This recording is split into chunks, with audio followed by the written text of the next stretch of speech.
அமெரிக்காக்கும் ஈரானுக்கும் ஏற்கனவே போர் பதற்றம் நிலவிட்டு வருதுன்னு நம்ம பார்த்தோம். அது மட்டும் இல்லாம அமெரிக்கா அவங்களுடைய போர் கப்பல்களை வந்து மத்திய கிழக்கு பகுதியில் நிறுத்தி வச்சிருக்காங்க. இன்னும் கொஞ்ச நாட்களுக்குள்ள வந்து போரானது தொடங்க போகுது, ஈரான் மேல போர் தொடுக்க போறாங்க அப்படிங்கிற மாதிரி எல்லாம் வந்து கேள்விப்பட்டிருந்தோம்.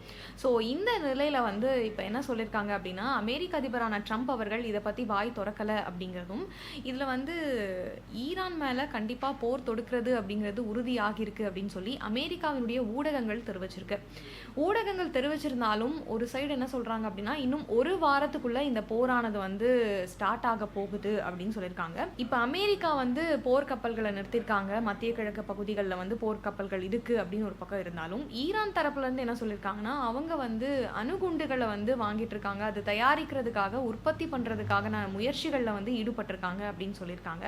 ஆனா அவங்க என்ன சொல்லியிருக்காங்கன்னா, ஈரான் தரப்புல இருந்து நாங்க இந்த மாதிரியான எந்த யோசனைகளும் வச்சில்ல, நாங்க அணுகுண்டுகளையும் வாங்கல அப்படின்னு சொல்லி மறுத்திருக்காங்க. ஸோ இதுக்கான போர் அப்படின்னு பார்த்தா அமெரிக்க அதிபர் ட்ரம்ப் வந்து நட்பு நாடுகள் கூட வந்து ஈரான் மேல போர் தொடுக்கிறது நல்லதுதானா அப்படின்னு சொல்லி விசாரிச்சுட்டு இருக்காரு.